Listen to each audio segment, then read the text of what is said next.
This conference will now be recorded.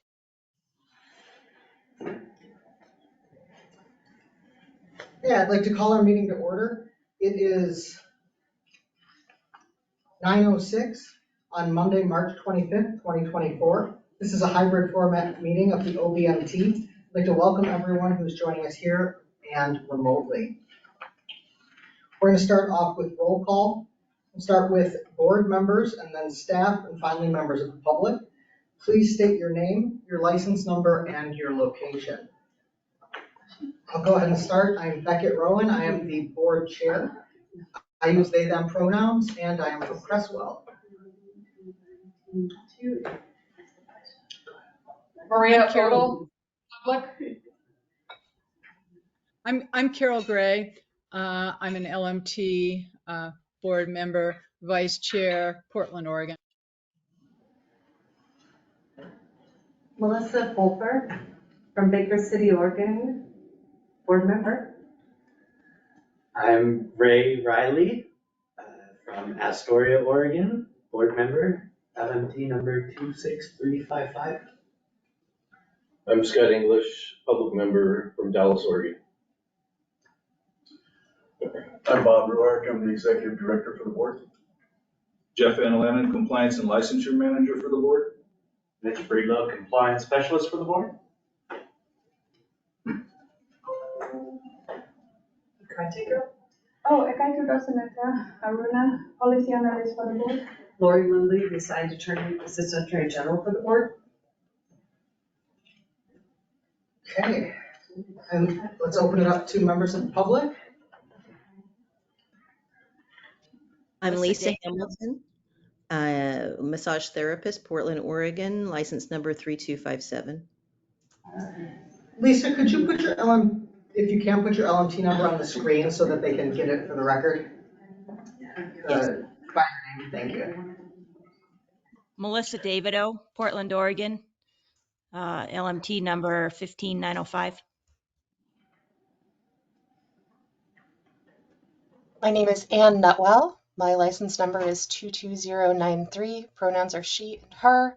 I'm located in Portland, Oregon. Andrew Shonk. Pronouns are he, him. LMT number 21837, and I'm located in Portland, Oregon. Ashley Hernandez, Government Relations Specialist for Federation of State Massage Therapy Boards.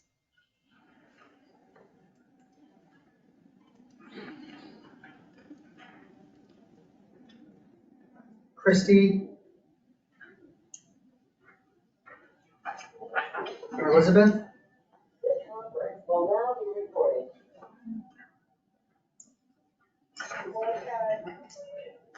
Sorry about that. I'm Christy Henderson, LMT 22776 from Portland, Oregon. Welcome. Elizabeth, can you hear us? Elizabeth Preston, LMT 22015. Thank you. Welcome to everyone. Okay, we're going to go ahead and jump right in. Kayate's in a good spot to do. Like, everybody's good?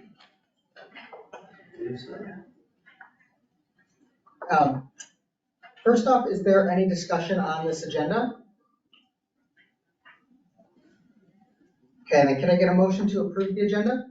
So Can I get a second? Second. Thank you very much. All in favor of approving the agenda? Aye. All opposed?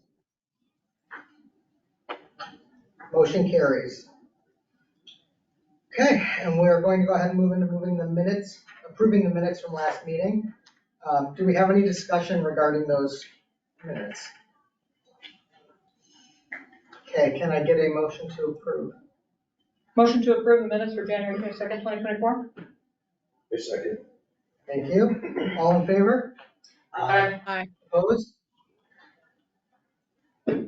Motion carries, minutes are approved.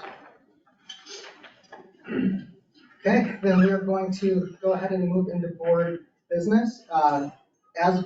Before Bob kicks off, I'd just like to begin by welcoming our new members. even our semi-new members. I'm so glad to have you all here. And I would just like to say, if you have any questions that come up today, please feel free to ask, and we'll do our best to clarify everything. No stupid questions. Thank you. Now, moving on to board business, I'd like to turn it over to Director Ruark. Thank you. Good morning, everyone. It's a kind of a long director's report. I was unfortunately unable to attend the last meeting, so we pushed the January budget financial director's report onto this meeting. So the May meeting is going to have this one in May. So this just is the January with some other information, but the budget report is for January. So 6 months into the 23-25 biennium, and as of January 10th, the board had a bank balance of $220,271, which represents about 2.5 months of working capital. The board had income in the first 6 months of approximately $535,000 thus far this biennium, and it's had expenditures totaling $573,000. So a difference of approximately negative $37,000 for the biennium. As of this point in the biennium, we have earned approximately $108,000 less than forecasted, and have spent approximately $76,000 less than forecasted for the first 6 months of the biennium. The beginning of the biennium, which starts in July, we had a transition of our compliance department, and our civil penalties were low for the first couple of months, which represents the majority of that negative income. So the main reason for the income shortfall for the first 6 months of the biennium is that civil penalty revenues were only funded to about 71% of the anticipated income. I'm looking at the historic data, and it looks like we're going to be fine recovering. And as of Friday, I looked at our current budget. It looks like we've recovered quite a bit of that revenue, so I think we're going to be good moving forward.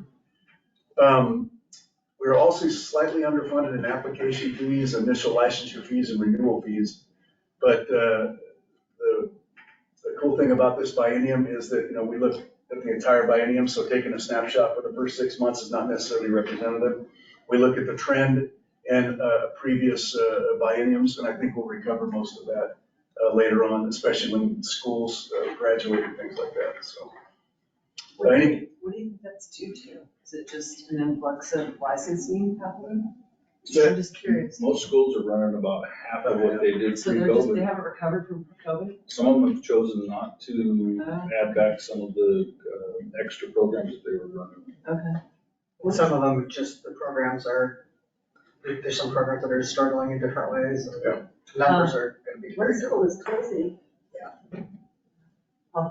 Any other questions on income? So our expenses, as I said before, we outspent our income by approximately $37,000.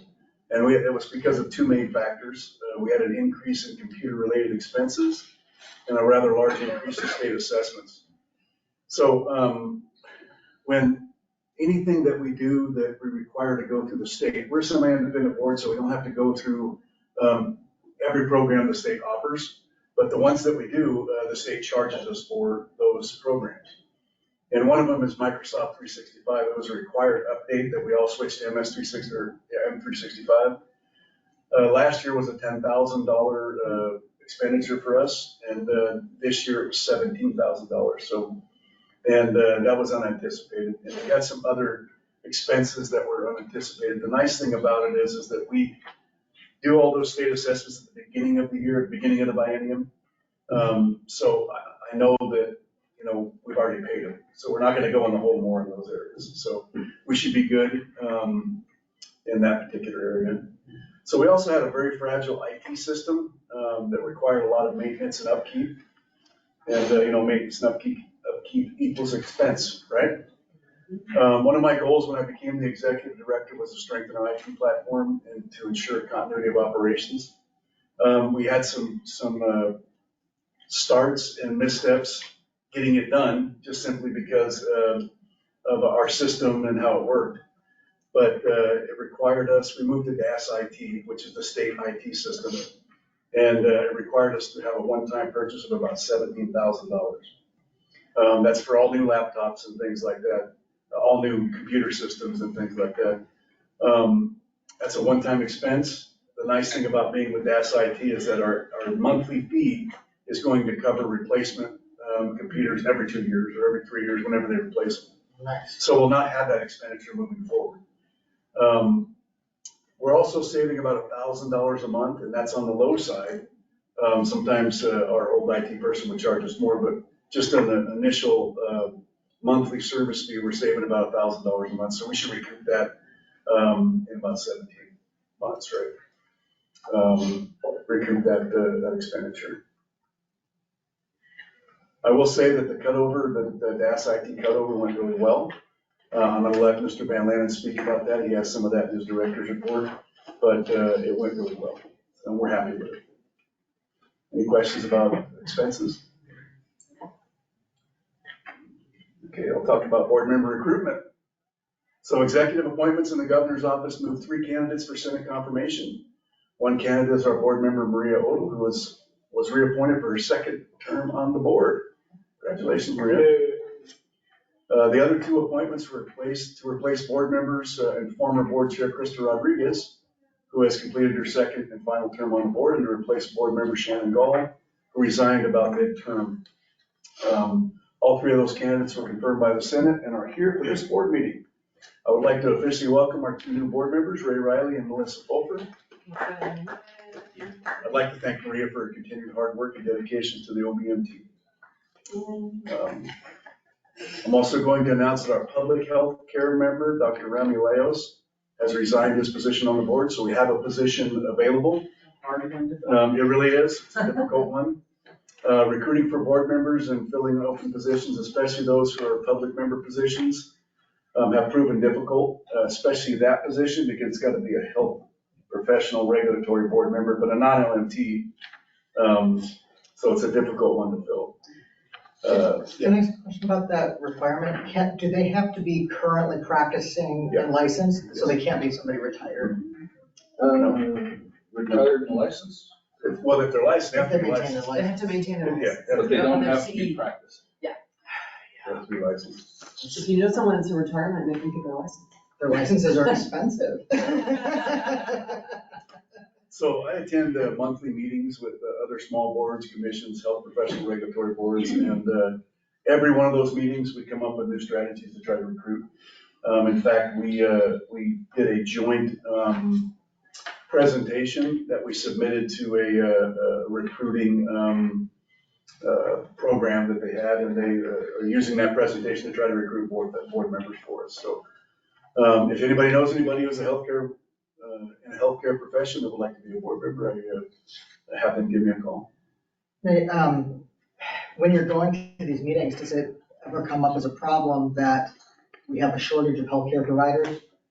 Oh, yeah. So that, Absolutely. I feel like when I speak to people about it, the main issue is I can't take days away from my. That's exactly it. Yep. Yep. That's why I was And I think that was wondering. Dr. Remy's problem too. He opened a 2nd practice and it just became overwhelming. Yeah. It's understandable.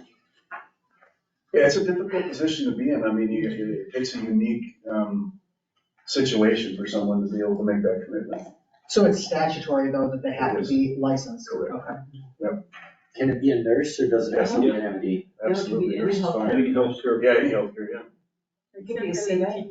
Can it live in your state, live in your same city, or do you have to have everyone in a different city? Or No, it can be anybody in the state of Oregon, so they have to reside here. But yeah, it can be a physical therapist, doctors, nurses, chiropractors. Social worker, psychologist. Yeah. Get a hygiene. Your partner. social worker, counselor. LCSW, LPCT, yep, psychology. Any other questions about board recruitment? No, thank you. I have a question. I'm wondering, could it be someone who actually is an LMT, but who is also, say, a naturopathic physician or a chiropractor or some other license? It's like, or is it non-LMT? It's non-LMT because it's considered a public member. Yeah. And public members can't have any affiliation with the LMT profession. Got it. Any other questions? Thank you, Bob. Okay, so I want to go over our financial review. So The OBMT has just completed our biennial financial review audit. The audit is required by the Secretary of State and the Governor's Office and was conducted by the accounting firm of Moss Adams. Began in mid-September and was completed in late December, so it was quite an audit. We do this every 2 years. The audit report is attached to the packet for everyone's review. The audit went perfectly fine. They didn't find anything they had exception with, and everything went well. That audit's been turned in to the Secretary of State, which is required January 1st. And that audit will also be part of our SEBA report, which is due in April 1st. And it's you guys are going to copy the SEBA report probably at the next board meeting, and for you guys to take a look at. So the SEBA report is our statistic report. It goes to the governor's office. It goes to the president of the Senate. It goes several places to the different people. I'll talk more about that next board meeting. Bob, why don't you explain a little bit for the new folks about the SEBA versus the non-SEBA people that are semi-independent, what that means? Absolutely. Just generally. Yeah, so as a semi-independent board,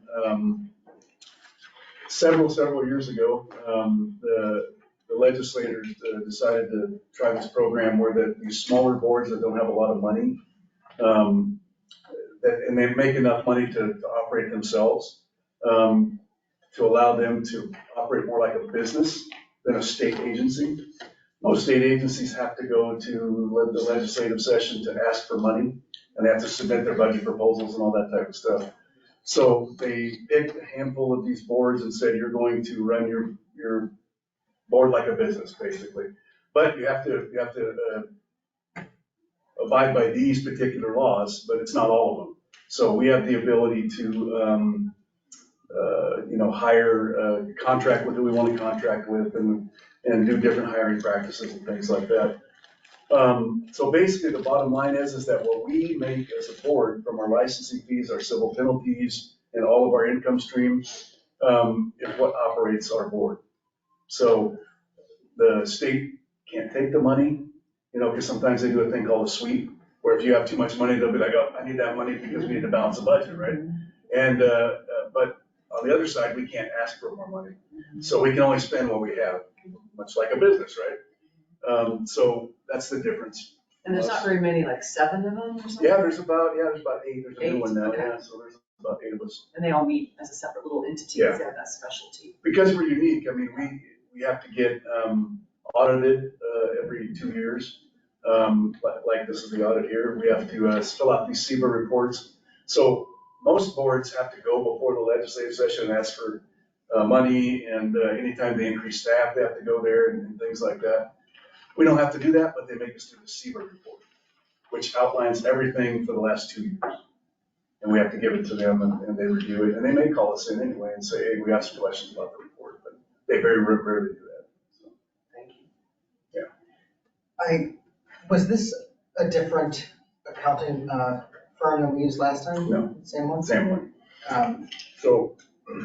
Okay, I just looked, like the report was very easy to read and very well done. I appreciated that, and I'm very happy with the report that was turned in. Yeah, so it's our second year with Moss Adams. Almost all the SEBAs are using Moss Adams. And it's our second year. The first year, the Secretary of State wanted more information in the report. It was kind of too vague for them. And then they wanted them to check some of our controls, our financial controls, a little deeper. So that's why this took a little bit longer, but they did a little bit more. And we submitted it to the Secretary of State, and they agreed that it was a good report. So that's what they want. So now we've got them dialed in. Great. Any other questions about the audit? Okay, the next thing is our strategic plan. Our CGIS, yeah. So we also had a LEDS CGIS audit. So LEDS stands for Law Enforcement Data Systems, and CGIS stands for Criminal Justice Information System. So that audit happened on February 21st. Just so you know, for those that may not know, anytime we do background checks on our LMPs or our investigations where we have to do background checks on people, we have to run those through a state police data system, which goes to the FBI and the state police. That is highly controlled. And so they audit every year. Sometimes it's a paper audit, or they send you a thing, you fill it out and say, these are the things we've done and we haven't done. This year, we were selected to get an in-person audit. Super fun. Yeah, so on February 21st, they came and audited everything. And I just got the confirmation that on March 19th, that we were compliant with all their audit stuff. So we passed that audit. Well done. Yeah. So it's been audit the last couple of months. Yeah, 6 months of audit. And I'm gonna, I'll talk about this. So attaches our strategic plan workbook, and we have a line item here for strategic plan update a little bit later. So I will probably leave that for that time. Right? Okay. Any questions? Carol, any questions for Bob? Okay, thank you. Turn over to Jeff. Thank you. For the compliance and licensure report, since our last meeting, as Director Ruark indicated, we've completed a full IT service transfer from our private IT contractor over to DAS IT. Kayate and Director Ruark oversaw the project. It included an office-wide update of all our computer systems, phone, and internet connections, as well as copious amounts of updates to many of our older software platforms and services. Happy to say that the transfer went extremely smoothly with very little disruption. I think we started the project at 2 o'clock in the afternoon, and we were pretty much done by 5 with a few stragglers. And I don't think we had really any significant downtime for our customers. We were actually still able to answer phones and keep working. So far, all the little speed bumps that we've had when you do a transfer like this have been, the IT department with DAS has been super attentive.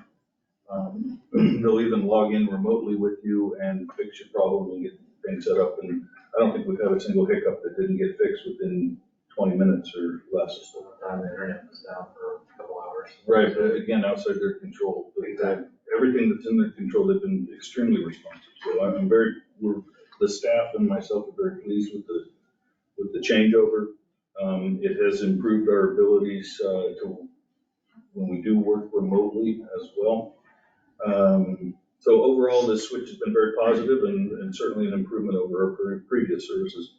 So Rowena, our licensing coordinator, she has reported to me that the CE audits are still going well. She noted that we had 100% compliance with the recent audit, which is rare and fantastic.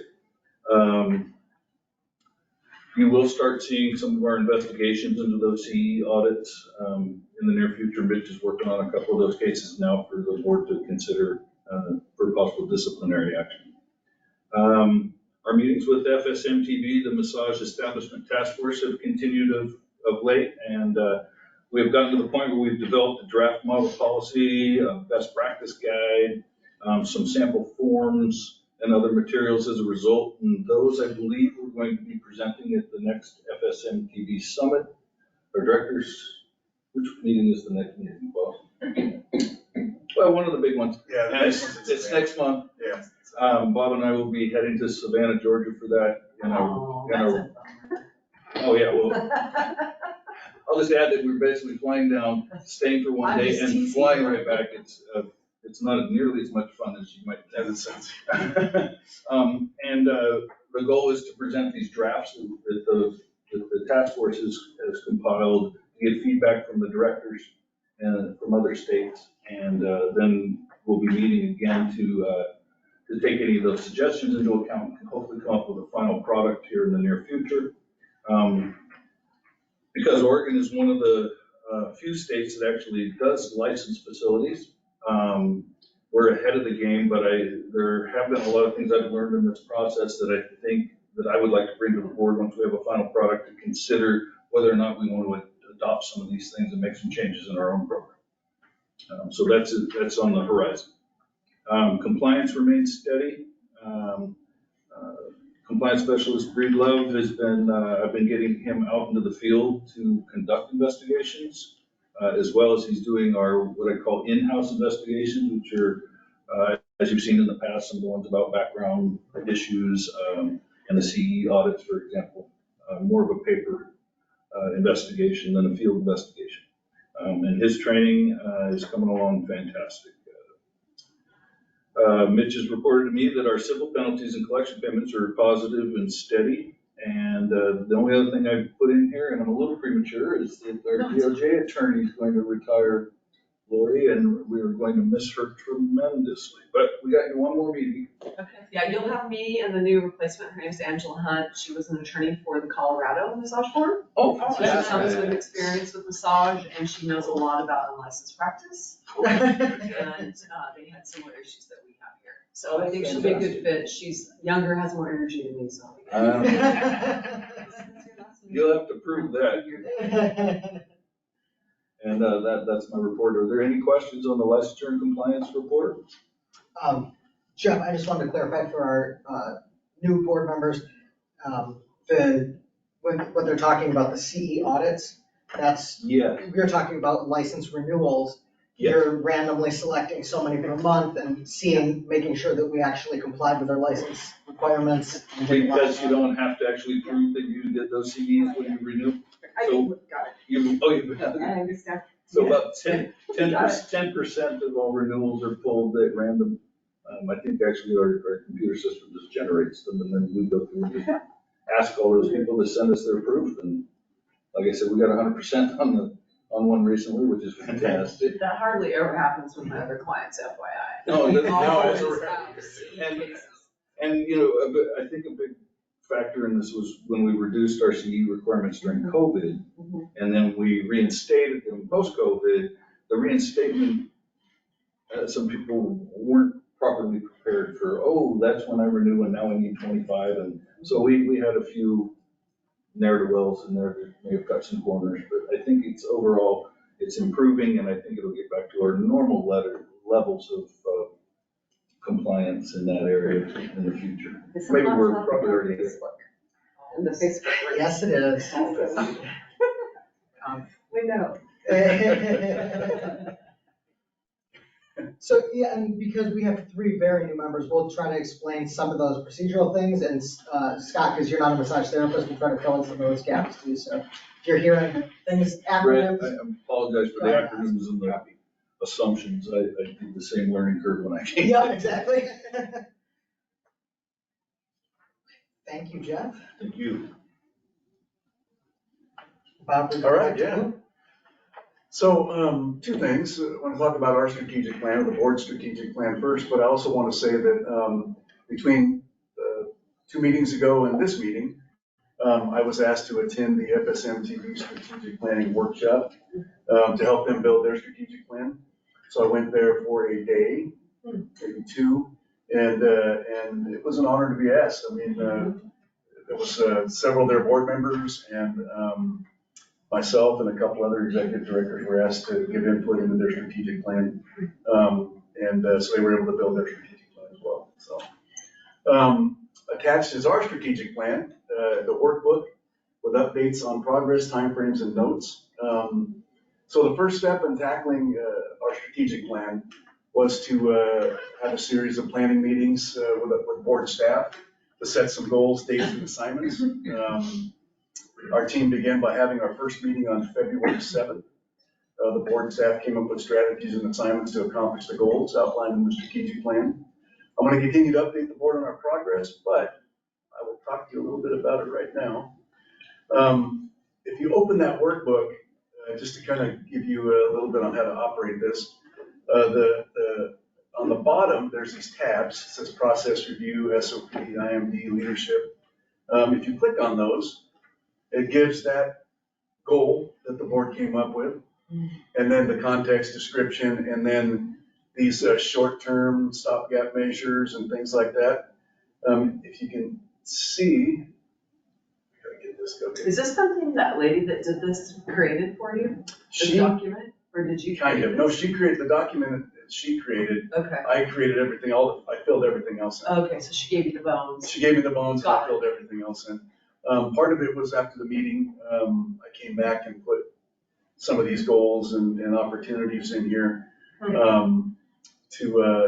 So we have some assignments out to our board staff right now. The first thing we tackled is the full process review.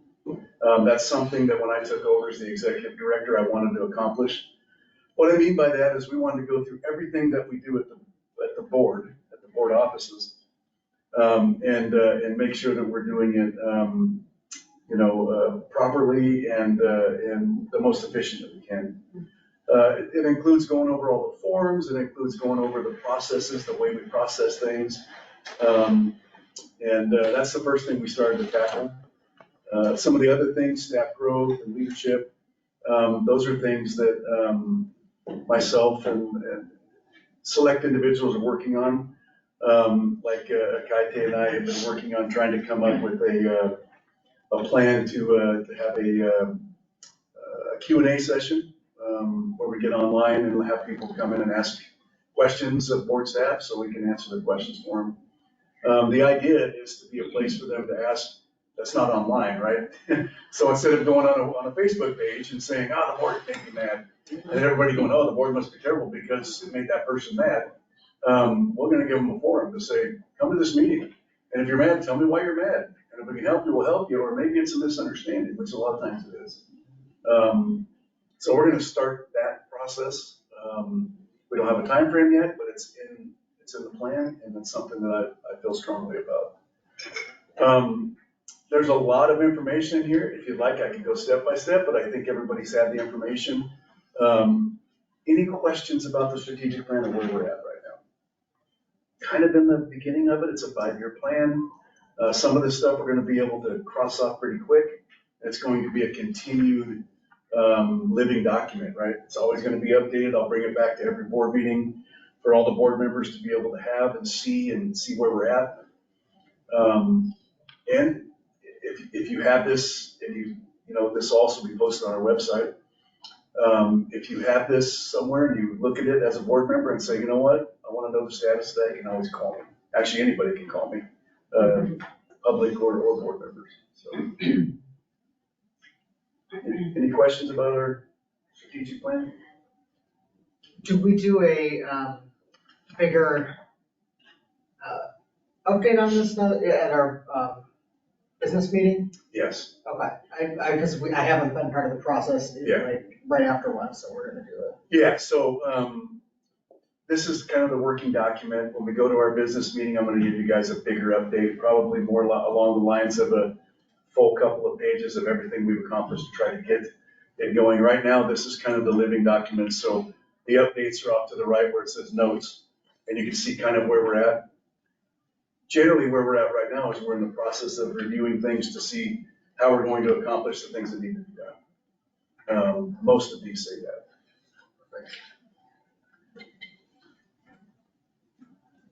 Any other questions about the strategic plan?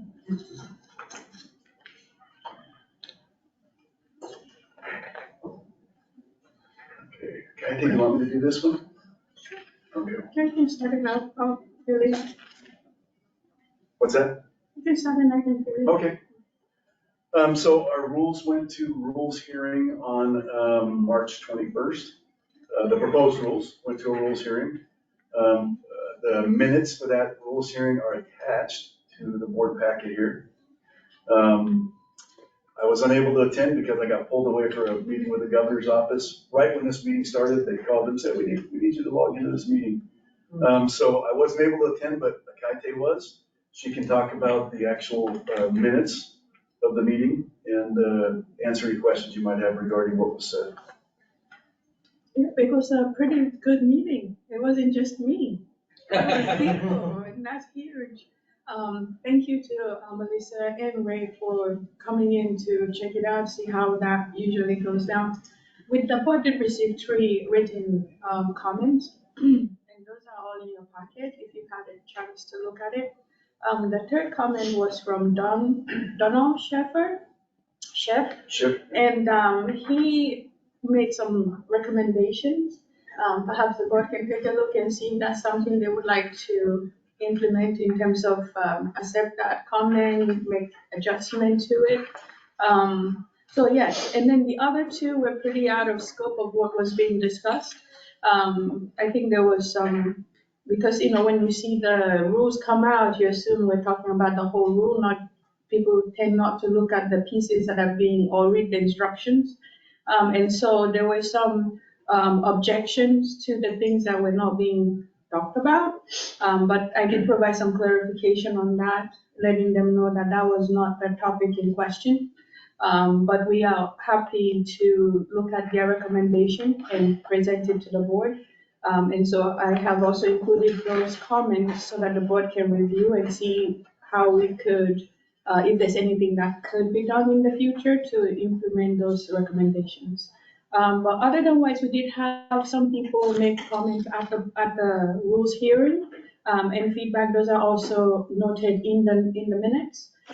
Just again, the same thing, misunderstanding what was being talked about, making assumption that the whole continuing education rules was what was being presented for proposal, when in fact we were simply clarifying language for pain management to set the number of hours. Right now it's 1 hour, but you can get, because it makes some modifications to that module, you can now have the chance to get 2 hours for completing that. And also clarifying that you don't necessarily need to take it every year, only one time. It is the requirement. However, if you do take it, we will honor it and take it for continuing education. So those were the language that were being proposed. So simply clarifying the information, not adding or removing anything to it. And that would be it. What questions do you have for me? The folks who had questions that were out of the scope of the meeting,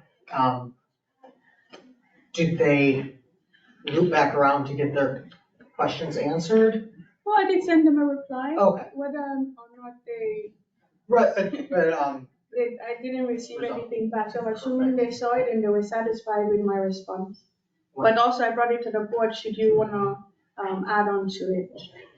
So on Schiff's comments about that proposal, do they just do it on initial licensing? Mm-mm. They do it on renewal? So your first renewal, if your renewal, Okay, you only have to take it once. That's the requirement. so it's always on your first renewal? Not not necessarily. Well, moving forward, it will be your second renewal, because your first renewal, you do not need continuing education.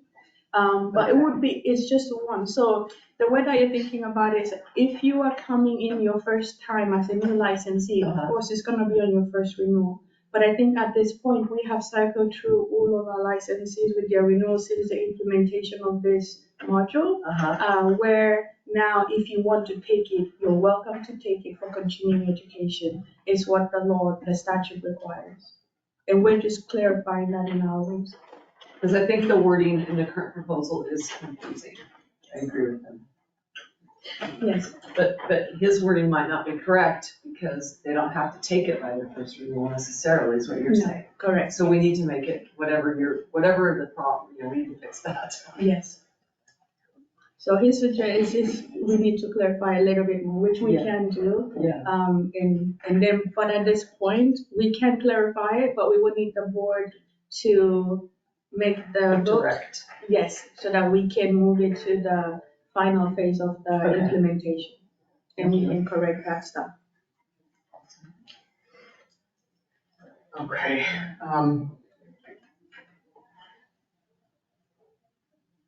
So do we have any questions from board members about the content of what the rule being discussed is? Okay, then, so what we're gonna need to do is take a vote and direct board staff to clarify that language so we can move forward. Correct, yeah, so also keeping in mind that, so the next board meeting is in May. We can, I will need to work back from July, because that's the implementation date. But I think that we should be fine to file the final rule after the May meeting. So you can say, all right, so we will do this at this meeting, and then bring it back the final language for a final approval in May. And then we can do that, bring it back in May, and you can move it to the final process of implementation for July. Yeah, so the choice is moving forward in the process as of right now, as it is, after the rules hearing and everything, or if you want her to update the language a little bit for clarification purposes, that's the direction, you'll vote to do that. And then we'll bring it back to the May meeting for you to approve it, and then we can file it from there. So that's the two options. Yeah, in reading of it, I feel like it could use a little tightening up on the language. Be my preference. Carol, I have were you a gonna? question. I have a question. Ikaite, do we have people out there who, for example, have inactive or lapsed licenses who could theoretically, renew, who would not have already taken that pain management course? Or could we simply say upon first renewal, because we've already kind of taken care of or eliminated people who could have been inactive for, I don't know, years? Because I mean, that pain management thing's been, part of our renewal requirements for a long time. So, It is highly possible that we may have some people who are inactive and continue to renew as inactive that may want to activate and come back. As far as the lapsed people go, after 3 years, they need to reapply as a new applicant. And so I think that the language, the way we had it before is good. We have a language, but we'll bring it back to the May board meeting, and just have the board look at that, the new cleanup, modify, tightening, however you put it, to make sure that it does meet what we need it to do. But I would say at this point, I don't think we want to say leave it exclusively for first time renewal, just because we may have people that come back and want to renew, and that might be a requirement that they will need to meet. And otherwise, then they would have missed out on that. I would just change it like something like, is only required to be completed once, comma, however, it can be repeated once every renewal and may be counted. I think that's what we had. Something like that. That's very simple. Yeah, very and simple and accurate. easy, and it doesn't tie it to the first renewal, which might not be the situation. I have a question. If we change that language, do you have to go to rules hearing again? No, Okay. it's a clarification, It's a it's not a clarification, not- changing of, yeah. That's what I thought. Yeah. I just want to get that on the record. You got it. And Laura, what was your recommendation? What did you say? What did you say? What you said? That they don't have to renotice it for rulemaking? No, It's so just a your suggestion on the language. Oh, sorry. Let me go back to it. Yeah, so I read. I said to take out the words once, comma, however it can be, so take out per licensee. And put once, comma, however it can be repeated once every renewal and may be counted.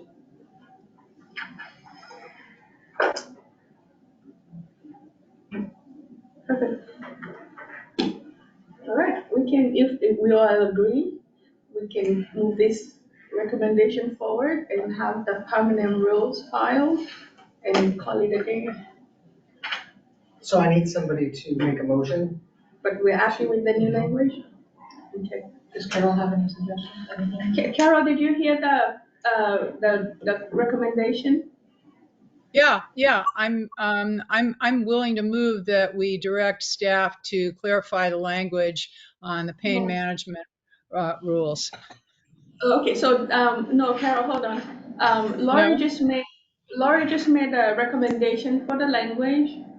It now reads, Move forward in the rulemaking process. Move the adopted language, the clarified language forward in the rulemaking process. that's what we wish to make we want.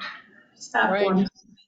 I move that we use the clarified language and we move forward in the rulemaking process.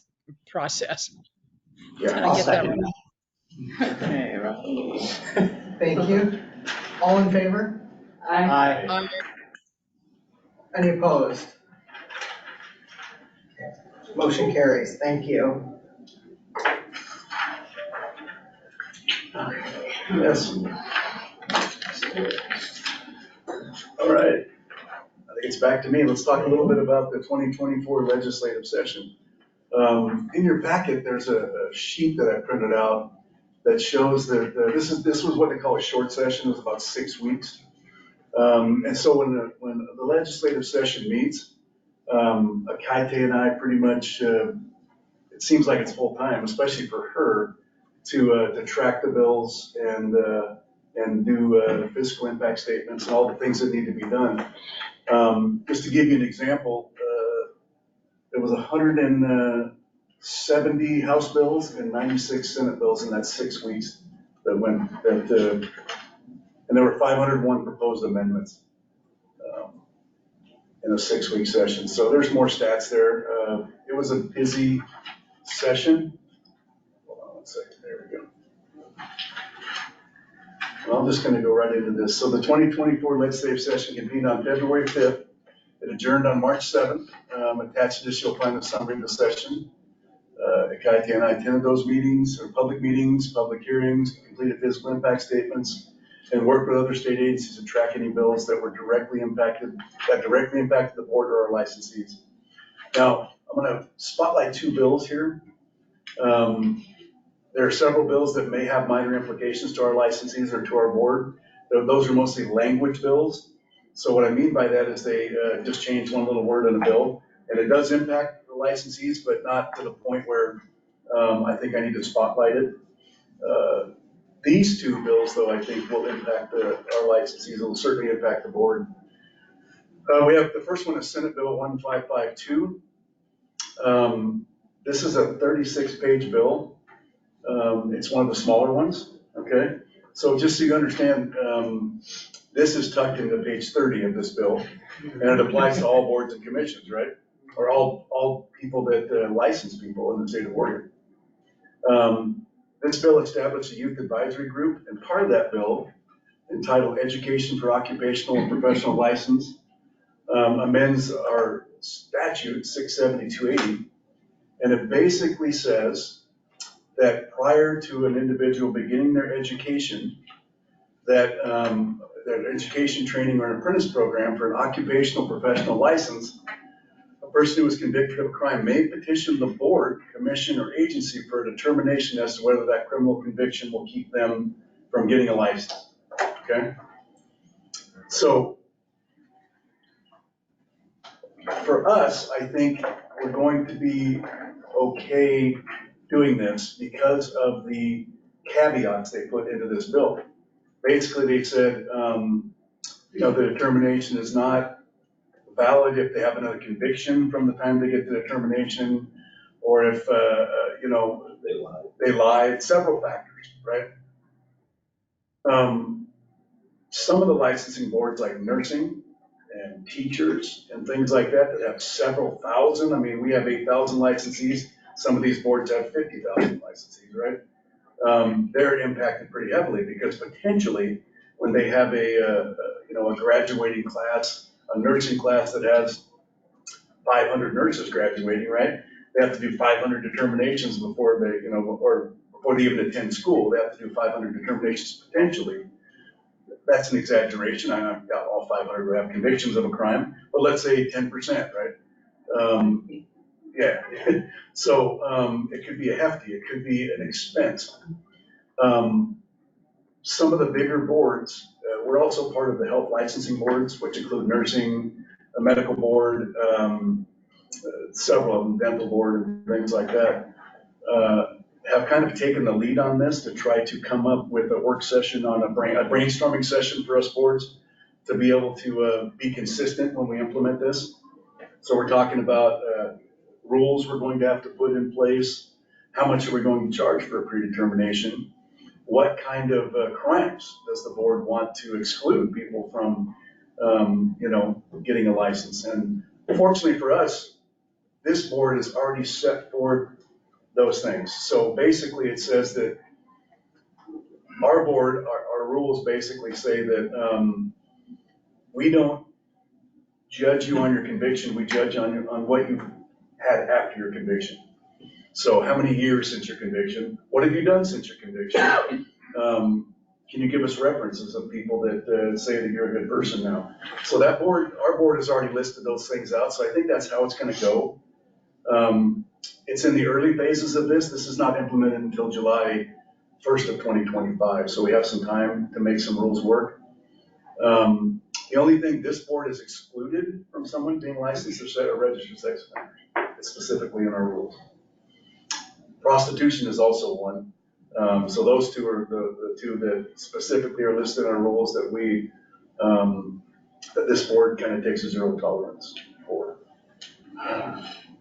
And a lot of the clients I've heard through the grapevine are gonna be seeking DOJ legal advice Yeah. because there's a huge constitutional issue as to whether they are entitled to a hearing or not. Correct. And that's a huge cost to small, tiny agencies like yours. So that's gonna be an interesting road to travel. And that would be if they were provided information that they were not eligible for licensure Correct. prior to attending school. Could they refute that And if you determination? look, attached to this, I put a predetermination implementation discussion. This is from a health regulatory board meeting that I attended. This document's twice as big as this now, but this was the original document that we came up with. And these are questions for DOJ, you see on the bottom. Those questions for DOJ are probably twice as many now.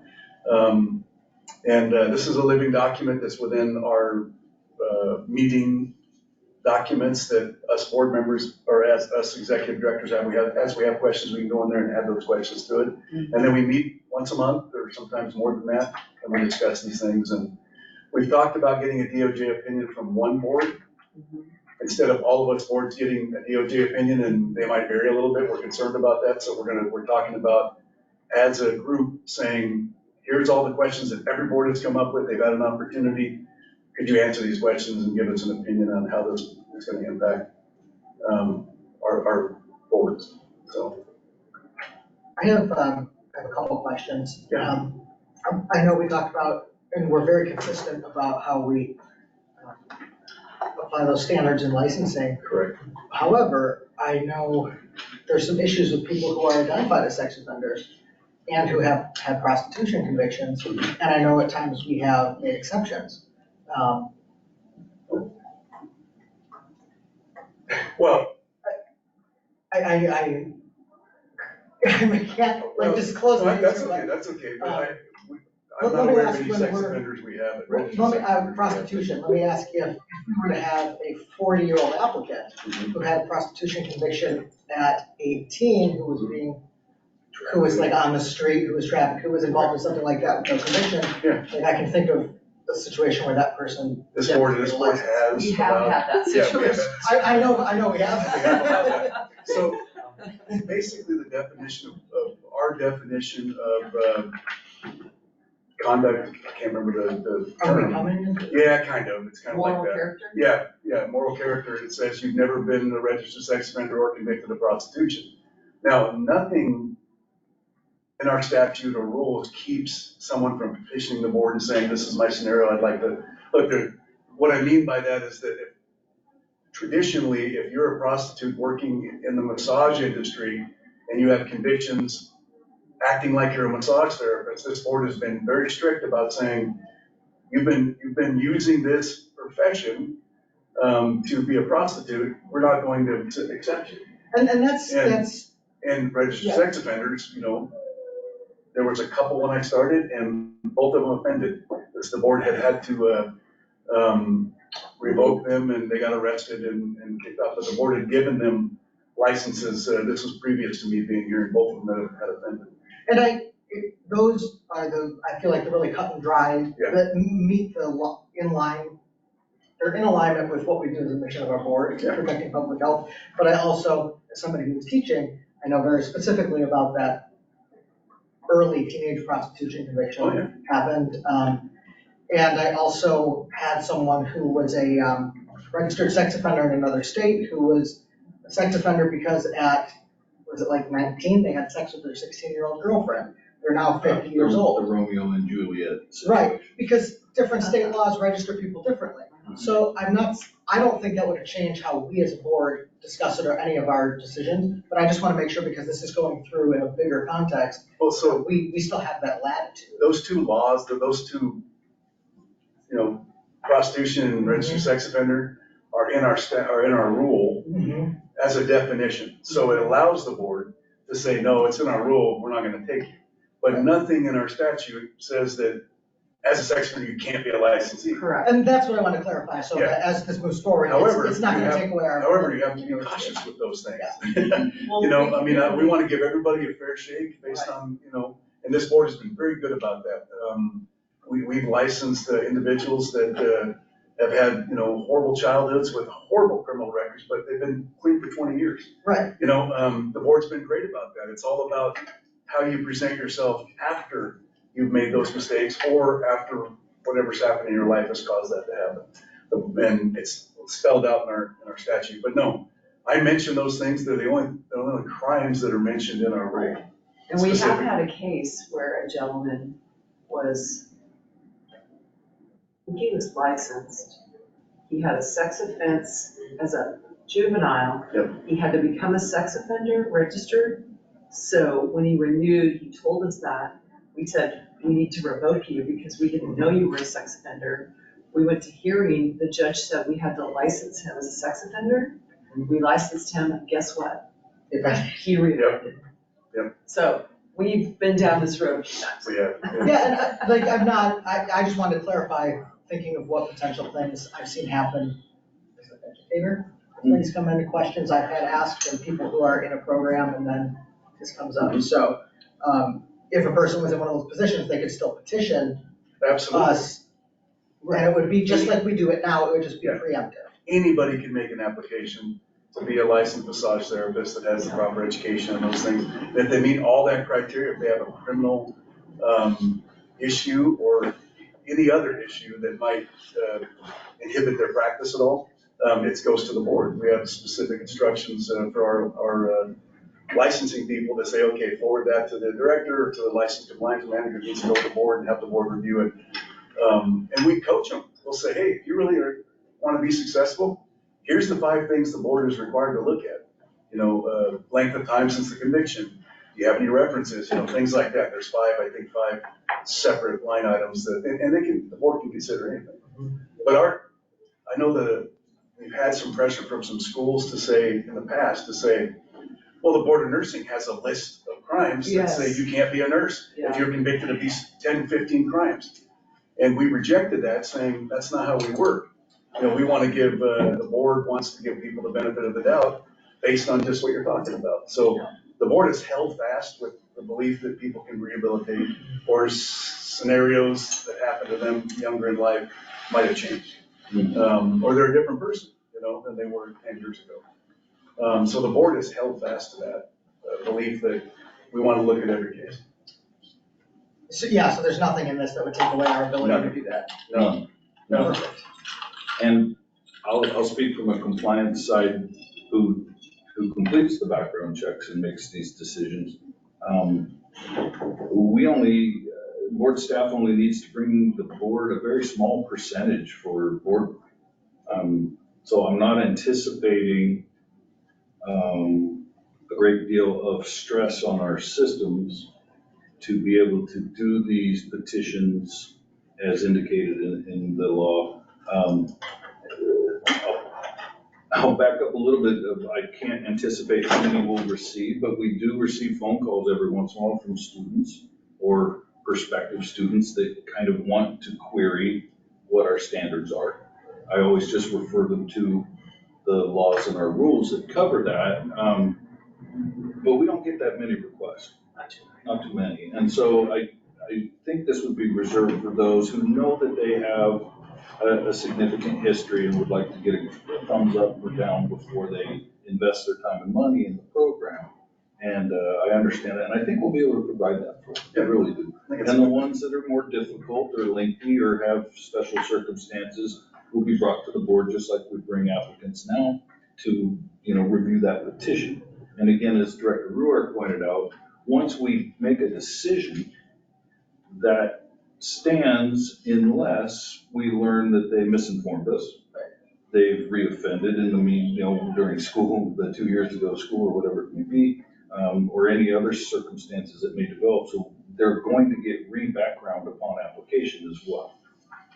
And we just need to do some housekeeping things about, well, how much should the board charge for our time and efforts to process these, et cetera? And we already have the steps of the fingerprinting and all that in place. It would just be almost like having another applicant process. Yeah, preemptive applicant. Yes, so I'm not anticipating a huge board staff drain on resources or anything like that. Now, as somebody though, like, has literally had those people in the room, watching a person spend 2 years with their fingers crossed, Yeah, hoping, you know, because they, you know, so I can see where this isn't gonna make a difference to a lot of people, but the people who it affects, it will make a great difference to. That's a great way to phrase that, yeah. Yes. And I think Jeff's right, I think the numbers are gonna be pretty low. Yeah. Great. Hopefully. Thank you for all that. Yeah, so we have another, so any other questions on House Bill or Senate Bill 1552, I think it was? So, yeah, it's new and we'll have a work group and hopefully we can come up with some better answers and you guys will see language coming forward. And it'll be consistent with probably other boards. We want to be consistent across the board, so. The only other House bill that I wanted to bring up to you is House Bill 4010. It's a 143-page bill. I didn't realize that until I printed it. And it's like that thick. And so I looked in there and it's, what it does is it does something interesting. It actually defines, for the purposes of this ORS, a primary care provider. It defines it as an individual, clinic, or team of healthcare providers licensed or certified in the state to which outpatient, non-specialty medical care, Later on, it specifically defines what healthcare providers are, and it says that licensed massage therapists are healthcare providers for the statute. So I'm gonna have to dive into the bill a lot more. It's 143 pages, and a lot of it is stuff that the statute has not been changed, so I have to see where the highlighted areas are that they've changed and see how that impacts LMTs. I'm not sure that it's going to. What the purpose of this particular statute is for is about reporting, actually the title is reporting basically overdoses, right? People that get a different type of medication and formularies and things like that. So it's an interesting statute to have LMTs in there. I attended a health professional regulatory board meeting just last week, and we talked about this, and we kind of came to the conclusion based on our cursory review is that it's not going to apply to people that don't have any kind of authority to provide prescription authority, right? Prescription writing authority. So I don't think it's going to apply. I think they added us into the statute just simply because every place else in statute, you guys are considered healthcare providers. So they just said, okay, let's move this over and paste it in there. But I'll get some more clarification on that and hopefully have a little better idea of what they're trying to gain there, so. Any questions on that? I think that's all I have. There are, like I said, there are a few other House bills and Senate bills that might impact licensees, but I don't think to the point where I need to move it forward right now for you guys. Fantastic. Thank you for that. Yeah. We have nothing else on that. We're gonna move into the public meeting guide. Does anybody need a break before we do that? Good, okay. Okay. All right. Lori, do you want to do this one or do you want me to do this one? Yeah, so this is something that we got, I think it came from DAS. Yeah. But I think the DAS DOJ/KAG kind of helped. Right. I've had clients, I have four total medical boards. I've had clients that are like Zoom bombed during meetings. Mm-hmm. And so this is kind of like trying to give you guys some tools, some defense mechanisms to deal with when you have issues in your public meetings. So it's a guideline, it's an overview, and take it with it what you want. Yeah, so how this came about is during COVID, when some agencies who didn't normally have these public meetings switched to doing all meetings are public, but have them virtual like this. When they had to switch to virtual, they had some of the agencies that deal with individuals who might not be the most stable individuals, get on and they do what they call Zoom bombing, right? Well, this particular one that got this to the point right here was a politically motivated rant with some flags and things in the background at a meeting, right? And the concern is that now that we're required to post these meetings, a video of the meeting online, that forever becomes memorialized, right, in this meeting. So these are some guides for state agencies if we have things like that happen. We wanted to share it with the board so you guys know that if we do something during a meeting that you're like, why did you turn that mic off, or why did you do something of that nature? It's because we're following this guidance we got from DAS and from DOJ. Any questions on that? So it looks like most of this is gonna be stuff I have to manage, but I would love for everybody to keep a copy of this so that if it happens, we can all be on the same page and because it will be it'll be a lot for a moment. So yeah, if you keep a copy of it or download it to your computer, that'd be wonderful. Okay, thank you. Okay. Nothing else on that? No, that's it. No. I had no idea what Zoom bombing was until I listened to the whole thing. Yeah.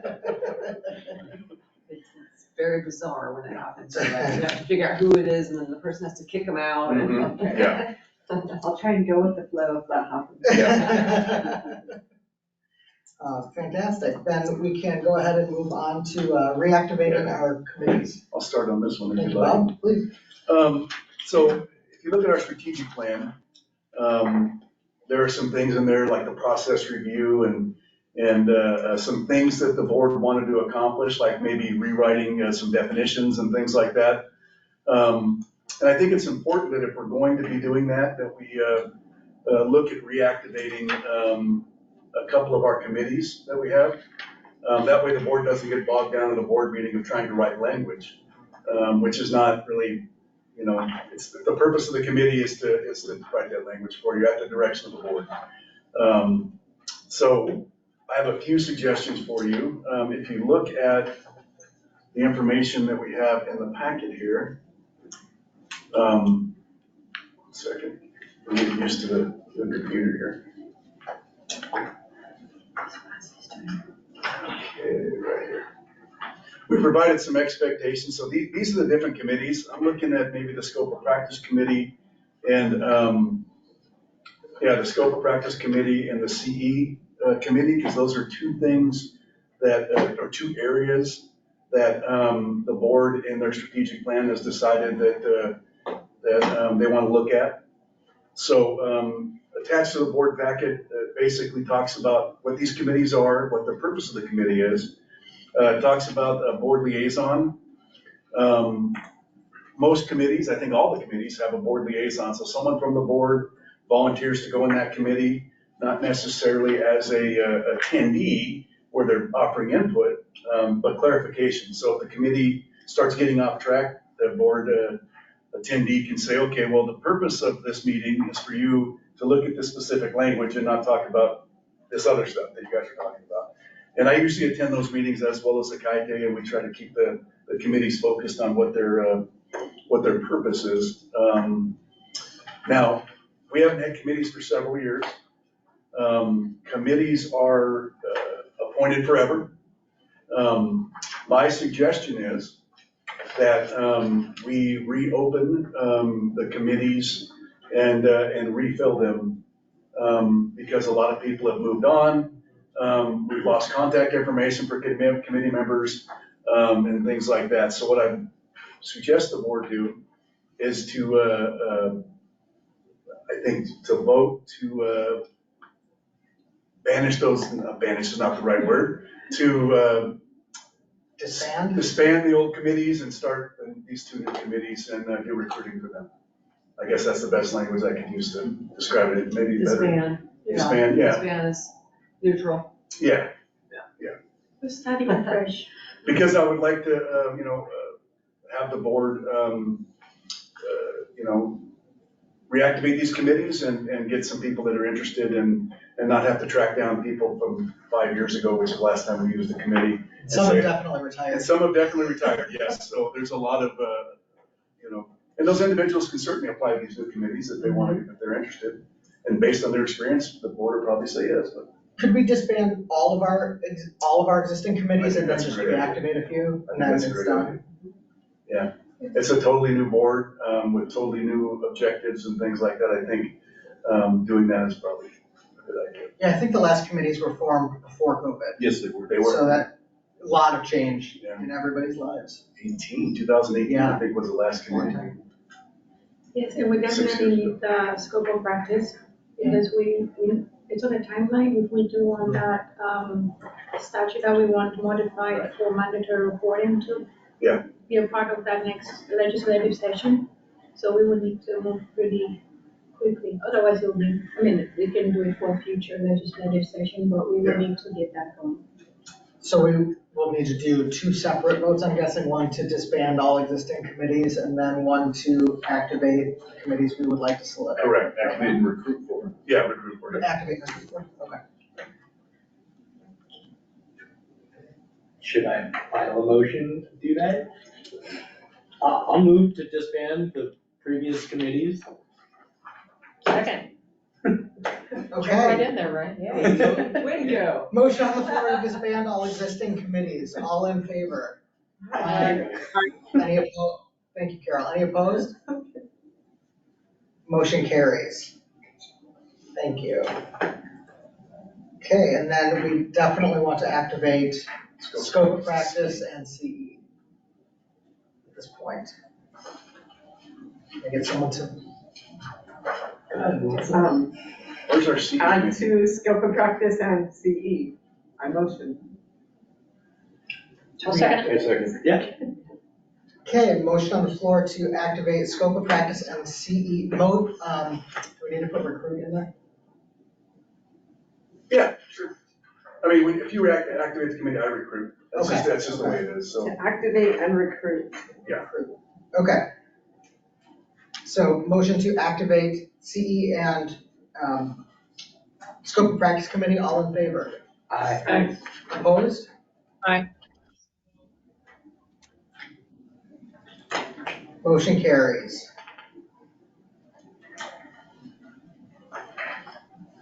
I have a question. If we've deactivated all committees, do we now not have a rules committee and do we need to reactivate that committee?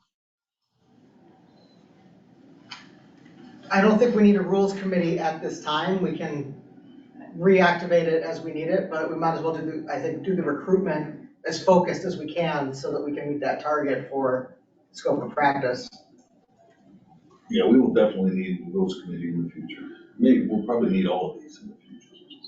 Except an exam. Yeah, you want to exam. Bob, do you want to reactivate all of them or do you just want to start with these two? It really doesn't matter. I mean, so the education committee and the scope of practice committee are what we need right now. But if you want to recruit for all of them at the same time and get it all out of the way, that's perfectly fine too. So it doesn't matter to me. I'll move My to thought is that we have active members of the rules committee and deactivating the committee, we could lose some valuable people who want to volunteer. It might make sense to simultaneously reactivate it and let those people know that they can reapply. That's usually what we've done in the past is we just cleaned it up, reactivated. We do a new application process to get new people on the committee. So even if you've been on it and you want to be on it, you can apply at that time.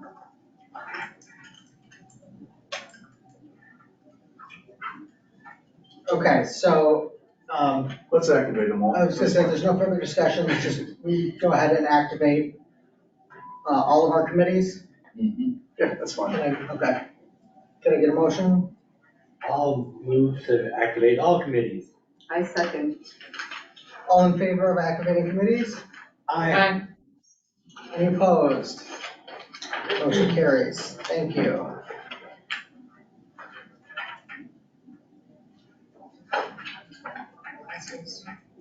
Oh, here we go. All right. Kaite, I think, has the majority of this, but I'll start off. The next portion is our traveling board meeting. Let me get, do you have it pulled up, Kaite? There we go. So the next traveling board meeting, which is going to be in September, will be in Bend. We haven't been to Central Oregon for a while. We don't often go all the way to Eastern Oregon because we don't get a lot of attendees there. But we try to go to Central Oregon so people from Eastern Oregon can come if they'd like and not have such a long drive. So that came up in the rotation. The Kaite is working on, so we've got approved by COCC to host that, so it's not going to cost us to have a room there at COCC, and it's going to allow any students that want to come and show up to be able to come in and view a board meeting. We oftentimes will have these meetings at colleges or schools, and it allows students to come in and see what's going on and maybe get involved in the board process. Just to clarify, COCC is Central Oregon. Yeah, I know, I'm sorry. Yes. Central Oregon Community College, yes. Just making sure. Figure that out. So, yeah. No, it's a good point. There's a lot It is, of yes. acronyms that we. Central Oregon Community College Question? in Bend. How far in advance are we going to let the massage schools and everyone know that's where the meeting is going to be? I think it's going to be right after this meeting. Pretty close, right? Yeah, it will be posted online. Yeah, it'll be posted online. Yes. So I think Kaite is now working on getting some quotes for food and for hotels and things like that for the board to approve. And once we get those, we'll have the board approve those expenditures for that. But we wanted to make you aware of when the board meeting is and where it's going to be at this year. Thank you. Yep, and our goal is to try and bring more public engagement in this forum, to eliminate that misconception that we are out to get the LMTs. We are really out to make sure that they are involved in the process. And so the meeting will be September 27, 28. That the location now that we have it will now be updated on the website. And then once we have the details in terms of, we're still working out the details with food and accommodation. We'll bring it to the subsequent board meeting to get board approval on that. So we're close. Yeah, we encourage any members of the public or people interested in massage or licensees or any stakeholders to attend these meetings. Prior to COVID, we had some robust meetings with lots of people. We oftentimes got 4 or 5 individuals in the meetings. Sometimes we got 15 or 20. If there was the topic that brought people in. But after COVID, we haven't had we've had a lot of people show up online, which is great. They get to see how the meetings progress and what the board does for business. But we encourage people to attend the meetings in person, get to meet the board members.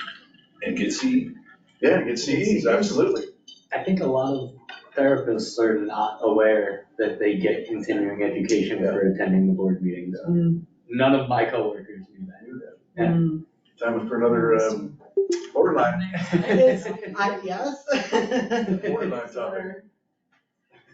Now, the next poll you can take is how many of your colleagues know the borderline? Read the borderline. Let's find out. Yeah. Any questions about the traveling board meeting? No, thank you for the update. It's going to be excellent. Yeah. Thank you, Kaiser. Okay, if we are good on that, let's move into new business. Would anyone like to introduce any new business? Well, we have the all schools meeting proposed date. Is that on there? Okay. Where is it? I have some new business. Oh, wait, hold on, Okay. we missed something. Oh, I have Fridays. Oh, okay. Yes. Sorry. So for the new business, Carol, there's one more agenda topic here, that we have the all schools meeting. We wanted to get that date set, for, anybody that might be interested, so we get it out to the schools also.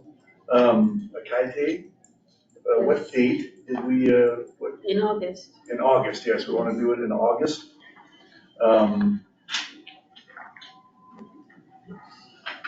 Now, Usually we do it on a Wednesday. yeah, usually we do it at a midweek. And what I'd like to do is, I know that the last all schools meeting, we had a liaison from the board attend that meeting. I would hesitate to have many more than that because we don't want to have a quorum. You have to notice it. And so I would like to see if the board would designate someone to attend the all schools meeting, maybe if someone would volunteer. And we can get a date in the books with that individual. We can send it out to the schools. So those that don't know, once a year, we do an all schools meeting where we invite every school in Oregon. We send out an invite to them. It's usually virtual. We used to do it in person, but that's the thing of the past, right? Everything is virtual now, and I think that's the format that most people like. So we do a virtual meeting. We invite all the schools, and we discuss topics. The schools give us updates about their attendance, about problems they're having, maybe new legislation that's coming forward, things like that. And then we have a Q&A session where they can ask us questions about what's on their mind, and we try to answer it as best we can, or we get them those answers if we don't have the answer for them right away. I think it's a great thing. It's been really good for us. And we want to set that date, so I guess the first thing would be to see if there's somebody that can be a liaison and work within that schedule. So. And for the new board members too, knowing when you go to a meeting like this, they're not asking you questions directly because when we're outside of the meetings, we can't speak for the board in the same way. So you really don't have to know anything. You show up and represent because the Kaite and Bob will really answer everything.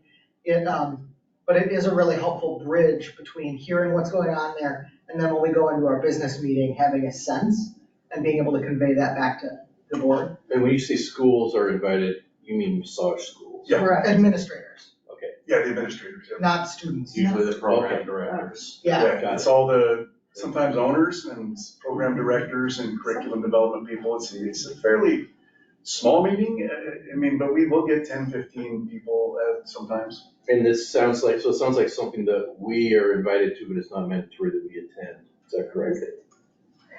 Yes. We just need one of us to attend. Just need one of you to attend. Yeah, if we get more than a couple of board members, then we start getting quorum problems. And if you guys have a discussion at all, then it could be a violation. So we try to keep you guys separated, especially like, as a reminder, like outside of this meeting, if you go on a break and 4 or 5 of you get together to start talking, you can't do that, especially about board business. You can talk about the weather and everything, but nothing about board business. You can't have a quorum outside of the board meetings. So that's why we try to have a liaison. Unless you notice it. Unless you notice it. Yeah, you can notice it. I mean, if everybody wanted to go, then Bob would have to do a notice. Yeah, exactly. Wednesdays are a day off for me, so I could volunteer for that. Fantastic. Was anybody else interested? Is it on Wednesday? Yeah. We usually do That was a it. pat on the back and a thank you. Yeah, I'd be happy to do that. We don't need to, that doesn't need to be a vote, does it? There's a liaison. No, I don't think so. No. Okay. So the date, Wednesday the 7th, 14, 21, 28. So you don't have any conflicts with any of those because Wednesday's your day off. Wednesday is the day off for me. So let's. So also we have to also consider when schools come back too, because some schools are semesters, so it's. Are they back in session then? Usually we did it fairly early in August for that We do. reason. Usually like the I think first it's week. August. Is there too busy First or weekend? second week, because they're all getting ready for classes to start up for So the after Labor last, Day.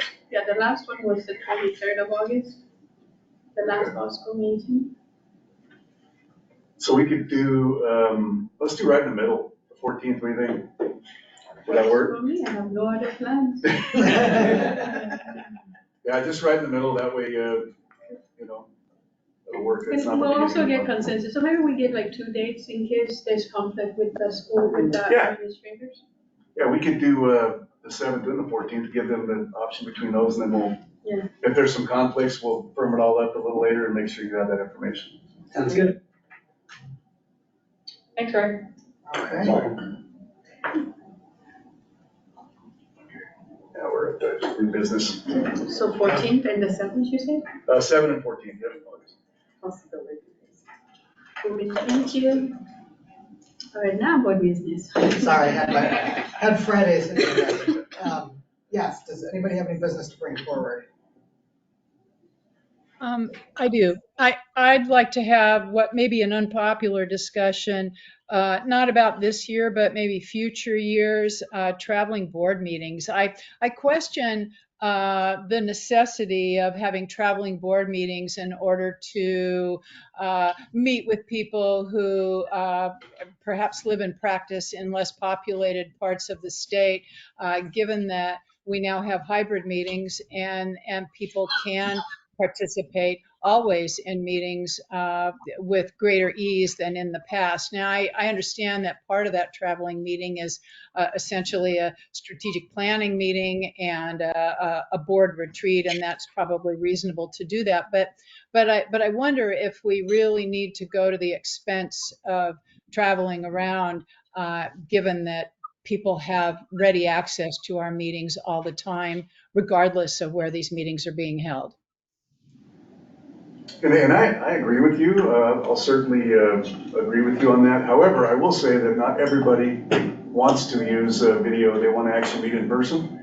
There's a lot of people that are in favor of it and it's access to it and things like that. But there's a lot of people that really enjoy especially in this profession, because this profession is all about, contact and like to meet in person. So I think you'll find that there's a large percentage of the population that kind of like that idea of having that. So that's just a caveat to what you're saying, but you're right. I think that if you did away with that, they're available online. They can get the meeting. It's the board's decision. I'll respect whatever you want me to do. I wonder, since I participate virtually always, I'm wondering how many people showed up to our last traveling meeting in person, members of the general public or licensees, or for that matter, how many people come to our regular meetings in Salem in person. I don't have a sense that there's much of a showing. Yeah, so outside of previous to COVID, there was a lot of people. We had a really active, engaging group of LMPs. So after COVID, not so much. And I think, certainly the times have changed. But I think that some of the individuals that were inclined to go and have these in-person meetings, they're still trying to get their feet under them regarding when I can go in and when I can't go in and things like that. So keeping that opportunity open for those individuals, I think is important. Not everybody likes the technology to have to, or maybe even has the technology to be able to go into a meeting like that. So I remember the COCC meeting last time we had it traveling, and there were a ton of people because they have a program there. They do. Ton of students came, ton of curriculum people came. Yeah. It was really well attended. Not only, we had all the massage students in there at COCC, and then when we went to the community college in Southern Oregon, Rogue, we went to Rogue. We had an entire class come in and sit through the entire board meeting, and then had people straggle in quite a bit. So going to a school, I think, is beneficial because there's a lot of people that are engaged and interested in the profession. So Maximize the turnout. Yeah. But I see your point, Carol. I really do. And as the cheap side of me, the financial person for the board side of me says, yeah, we can certainly save a lot of money. But is that the way of the future? Do we want everything to be virtual? And just, and I know that works for some people, but I think leaving the option open is important. My first meeting before the CV-19 hit, I think there were 10 or 15 people in the office, and that was a really small office. And Carol, I did used to think like you did, but this being a small board, our last meeting, there were 2 or 3 people, I believe, that had showed up. And that was in Hood River, and I thought, well, okay, that maybe this is a big, but they really enjoyed being there. And I think getting the word out, and especially I haven't seen any students, and I would like to see that. So this will be a nice meeting for that. But I think there's something to us having it in person, being available to people, but definitely the word will get out. So I'd like this to continue. I think the other thing we need to really talk about too is that because of the nature of a board, we really don't have opportunities to sit together face to face in person. And because it's all noticed and everything, it actually gave us maybe the first opportunity in several years for us to see each other face to face. And I feel like the ability to get business done was, it was so much more robust and quicker. And while I love that we have the ability to include people who have, for many reasons, can't get here physically, I don't think the in-person part can be underestimated. Like it just, we really, the connections, the conversations that you can have in person, making eye contact, we may have forgotten for a minute how useful it is, but even if no public attended, as a board member, it absolutely was useful to me to learn what I was doing and to meet people. It was very helpful. I think it'd be hard to do a strategic plan when you're all virtual. I think that would be the most boring meeting I've ever gone to. So, I mean, we were so engaged. We had little groups, everyone was laughing. I mean, and I really thought she did a fantastic job. So I would never say, let's do a virtual strategic plan, because that to me would just be a complete bomb. Well, and usually at these business meetings, like we did strategic plan this time. This coming business meeting, I think is going to be heavy on maybe some laws and rules and things like that. And if everybody was not there, I think it'd be difficult to, not impossible, and it can happen because we did it through COVID, but I think it'd be easier to, watch cues. I can see that Maria, when I was talking a minute ago, that Maria wanted to talk because she started to say something. I wouldn't have seen that virtually, and I might have talked over her. But I was like, I got you. Those are things that, you don't get when it's just virtual. I gotta say, I love that it's at a college. If the board had come to do a meeting when I was in school, that would have been absolutely fascinating. I would have loved that. If you would have known about it. Yeah. Right. I think, is it something that we could put on our agenda after this year's meeting and reevaluate? Carol, I think that might be a reasonable thing to have a discussion after this meeting. I agree. That's why I brought it up as new business as opposed to the discussion about our currently scheduled traveling meeting. I think it's reasonable to just keep an eye on it and maybe talk about how it went in Bend and do or not do whatever seems appropriate. Yeah, one of the strategic planning goals that you came up with was engagement, and part of that engagement was making sure we reached out to our stakeholders to get them to attend board meetings. So changing that now would be difficult with our strategic plan, but yeah, I think after this meeting, I was going to say the same thing. Reevaluate it after this meeting coming.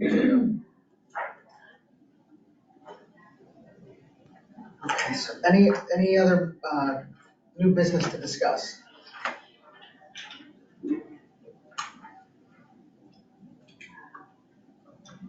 Okay.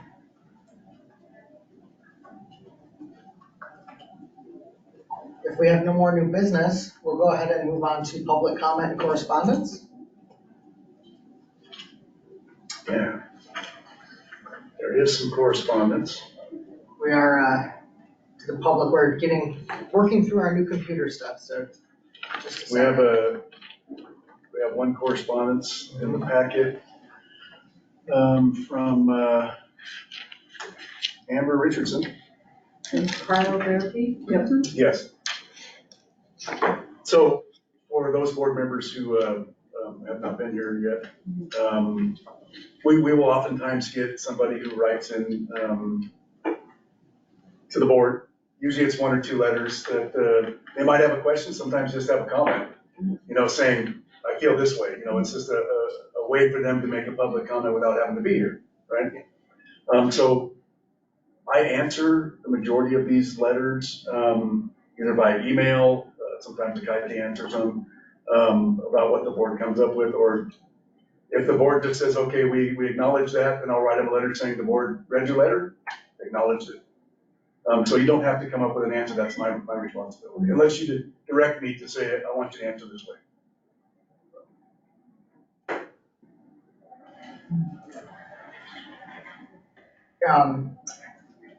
And we don't read those letters in the meeting, but you'll get, they're in your packet, so if you need a minute to look at that. Did we get his answer in the meeting?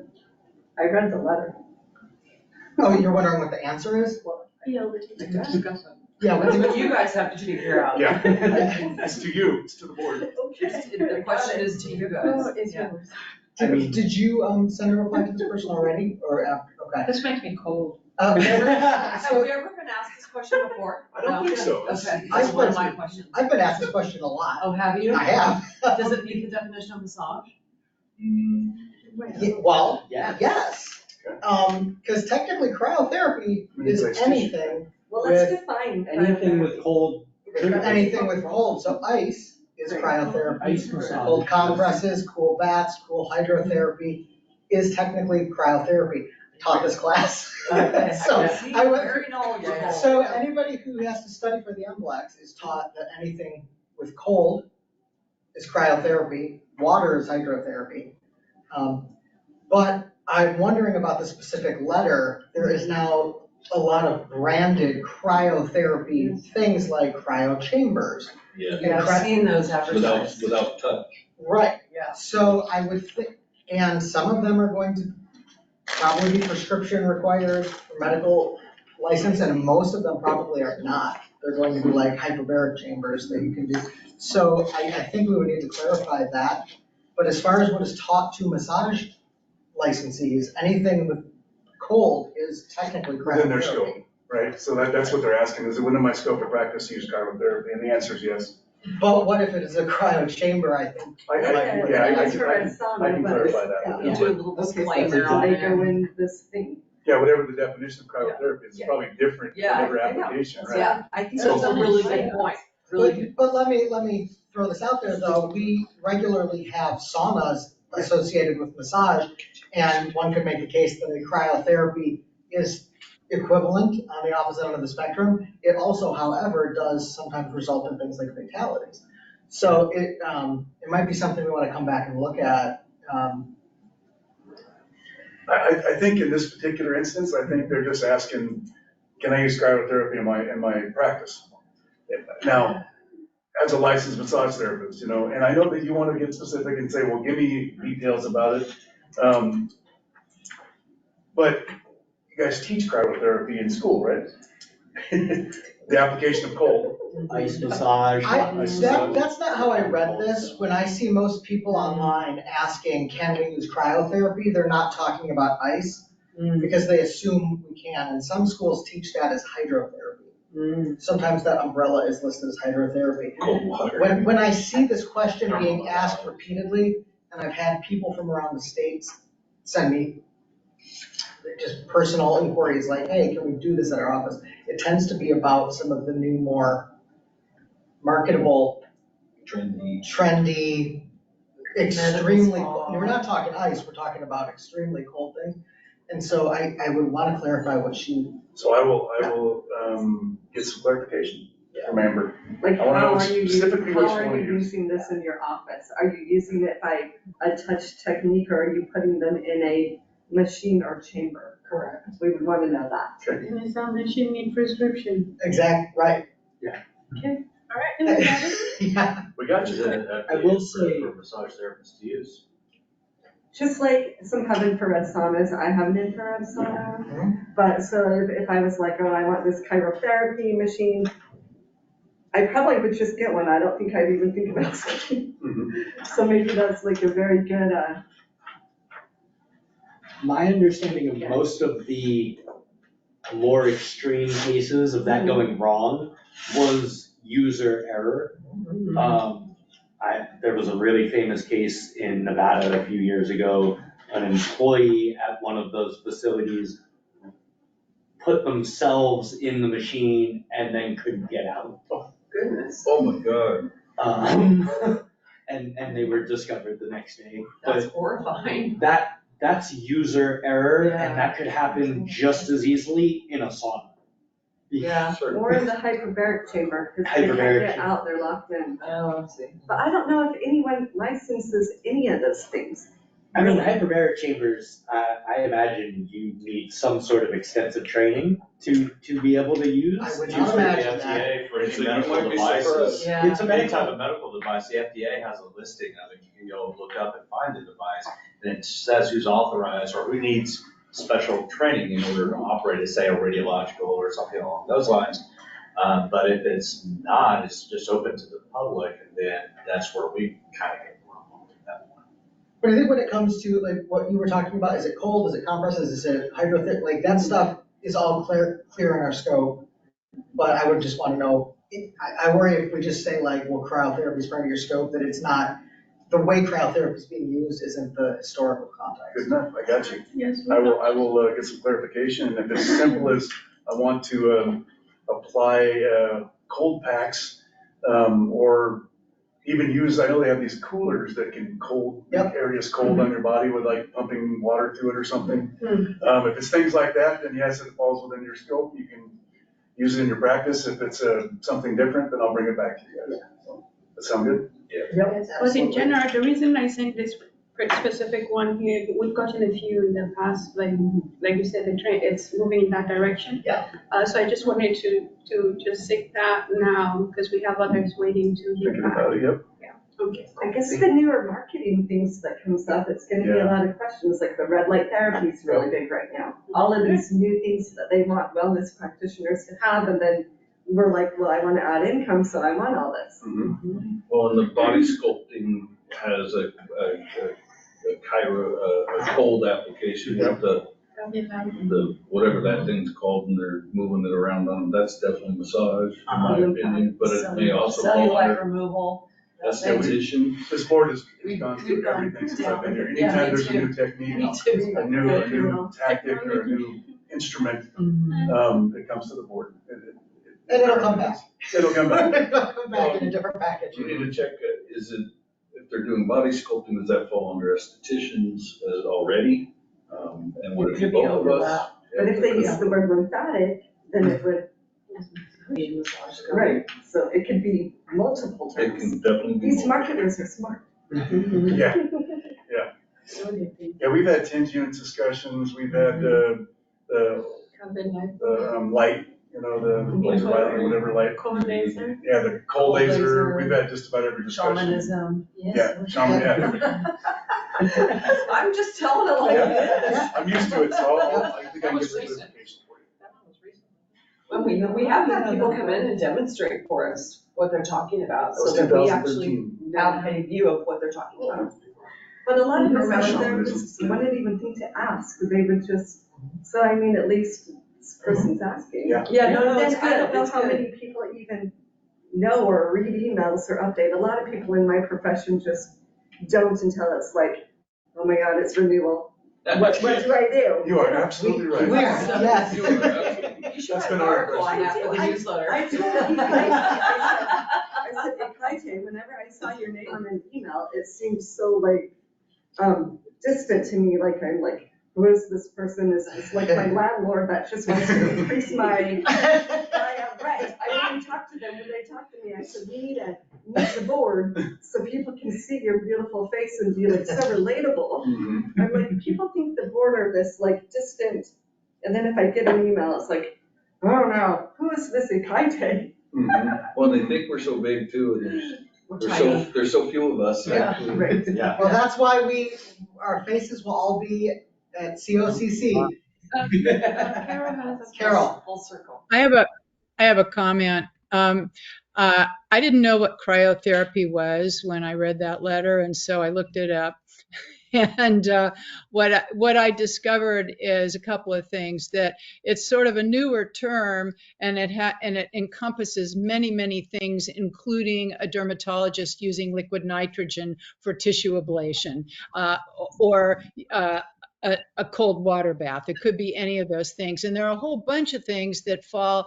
And I found an article in Massage Magazine that talked about the exciting benefits of adding cryotherapy to your practice. But what it described was ice massage and cold water baths and cold packs and things like that, the things that have long been part of the scope of practice of massage therapists, at least in Oregon.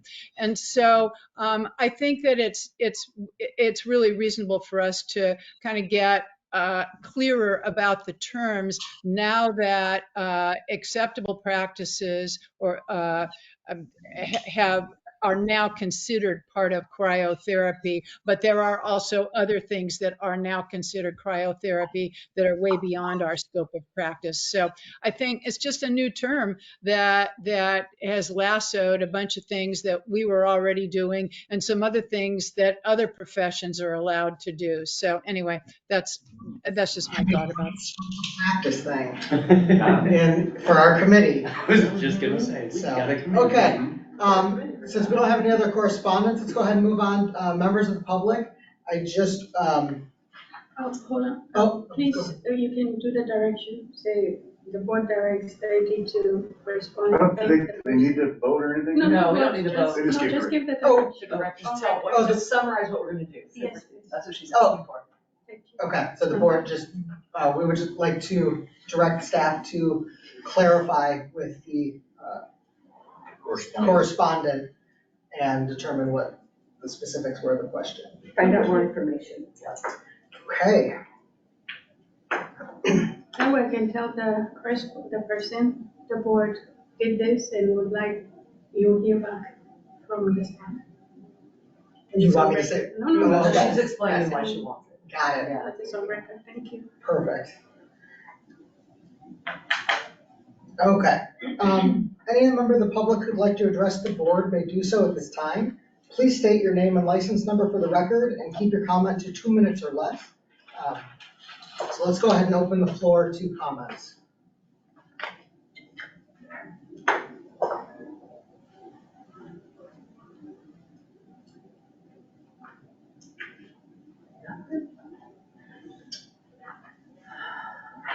Okay, I see about 6 people in here, but nobody's. It's okay if you don't want to say anything, I just want to make sure we have enough time, we can.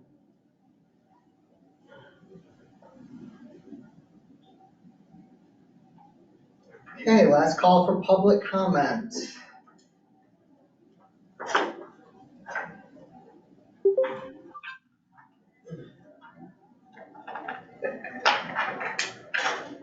Okay. We have no public comment at this time. Then we are going to go ahead and start transitioning over to our executive session. Break time first. What? We're gonna do a break. I thought we did break. I thought we wanted to vote for break once we got into executive session. Okay. Does that work for everybody? Okay. Great. Anna, do you wish to make a comment? Yes, she's on camera. And she looks very good. That's my mom. Oh.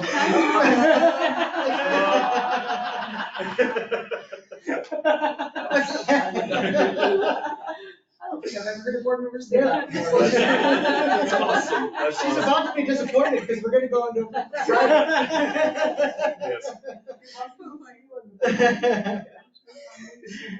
No, she's attending virtually.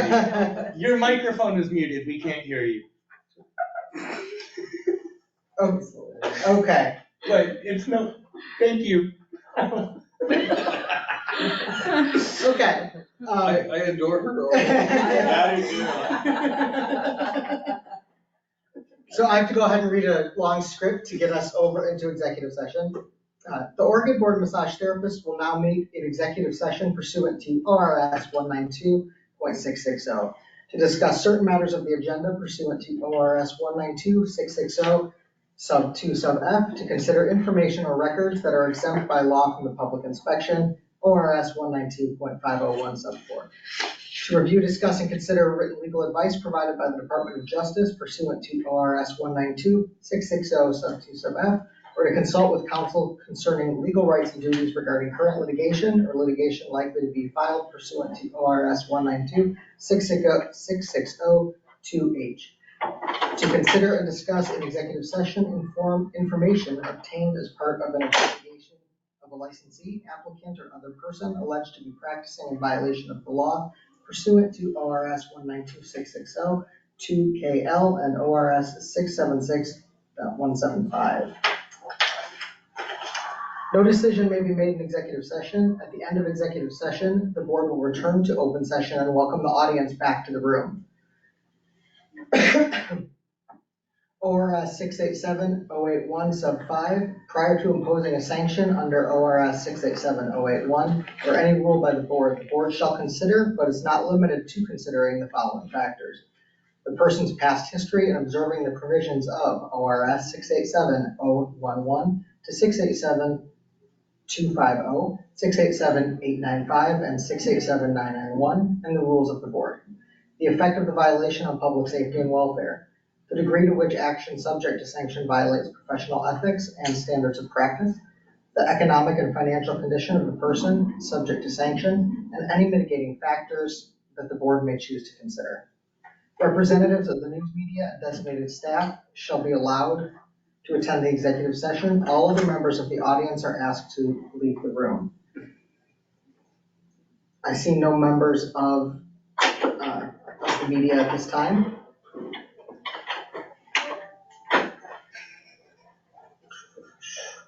Okay, so at this time we are going to exit our public session and stop recording. What time do we end? Yes. Oh, thank you. I was gonna say, I think 90 minutes, hour and a half. Yeah, I think that's fair. I think it's pretty. 2 hours. Okay. We expect we'll return to public session at 1 o'clock. So at this point, we're going to go ahead and transition to our private session. And Katia, I need your help, please.